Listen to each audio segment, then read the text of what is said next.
మీ data భద్రత ఇక మీ చేతుల్లోనే. కొత్త డేటా ప్రైవసీ చట్టం ఏం చెప్తుందో ఇప్పుడు తెలుసుకుందాం. ప్రభుత్వ, ప్రైవేటు, విద్య, బ్యాంకు మరియు వివిధ అవసరాల కోసం మన పేరు, అడ్రస్సు, మొబైల్ నెంబరు, ఆధార్ కార్డుతో సహా వివరాలను అందజేస్తాం. కానీ ఆ వివరాలని ఎన్ని రోజులు వాళ్ళ సర్వర్లో స్టోర్ చేసి ఉంచుతారనే విషయాన్ని మాత్రం మనం పట్టించుకోము. అక్కడే పెద్ద పొరపాటు జరుగుతుంది. ఏమవుతుందంటే మనకు తెలియకుండానే మన వ్యక్తిగత సమాచారం వేరే వ్యక్తులకి, వేరే కంపెనీలకి అది చేరుతుంది. దీన్నే డేటా చౌర్యం అంటారు.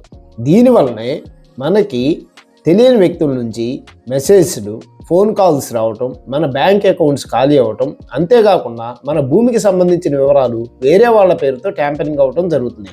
దీన్ని చెక్ పెట్టడానికి కేంద్ర ప్రభుత్వం తెచ్చిన కొత్త చట్టమే DPDP, digital personal data protection act. ఇది మన డేటా భద్రతతో పాటు మన హక్కుల్ని, బాధ్యతలను కూడా కాపాడుతుంది. ఈ చట్ట ప్రకారం కంపెనీలు ఇకపై డేటాను క్లియర్గా, స్పష్టమైన భాషలో సరళంగా అందించాలి.